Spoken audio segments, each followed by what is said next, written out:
Les temps ont changé, quoi. Et effectivement, dans ce cadre-là, dans cette pression-là qui est plus forte, qui est plus dure, je pense, alors est-ce qu'on peut le regretter ou pas, qu'il n'y aura plus, et il ne faut plus d'ailleurs peut-être qu'il y ait des coachs longue durée.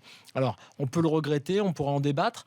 Je veux dire par là qu'il y a un exemple frappant dans les changements de coach, tu sais, qu'on fait en cours de saison aussi. À une époque, on disait, c'était la tradition, on faisait le point et le bilan, et on disait, changer de coach dans 75% des cas, ça ne sert à rien. C'est-à-dire qu'en fait, on croit que ça va changer quelque chose, et à part l'état de grâce, tu sais, du 2 premiers matchs, ça ne sert pas à grand-chose. Et bien maintenant, statistiquement, ça change souvent quelque chose. C'est-à-dire que quand le lien est rompu avec ces joueurs, avec ces fameux joueurs dont on dit qu'ils sont quand même plus compliqués à gérer qu'avant, c'est pas la peine de continuer, ça ne marchera pas. Et quand tu changes de coach aujourd'hui, radicalement, tu peux voir qu'aujourd'hui il y a un effet.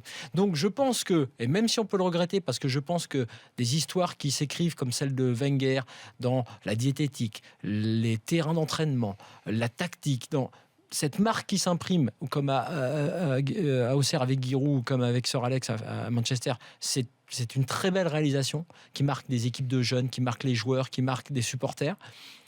Mais aujourd'hui, je pense qu'effectivement, on est passé sur autre chose. Et que donc, je prends l'exemple type, et Guardiola en est un des bons prototypes, parce que si vous vous souvenez, il avait pris une année sabbatique avec sa famille à New York.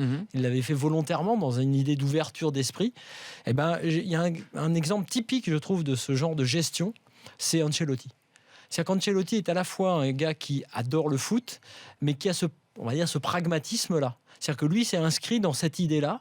C'est un profiteur aussi, c'est un gars, enfin profiteur au sens de profiter de la vie. Je veux dire, c'est un gars qui aime vivre, qui a envie de faire autre chose, qui s'est arrêté pendant quelques mois, une année à Vancouver, qui aime la bonne bouffe, mais c'était plus pour des raisons médicales. Pas que. C'est qu'à un moment donné, lui sait que dans un club, la durée de vie est courte, et qu'à l'inverse, ça lui permet d'aller dans les meilleurs clubs du monde, parce que lui est un des meilleurs coachs du monde.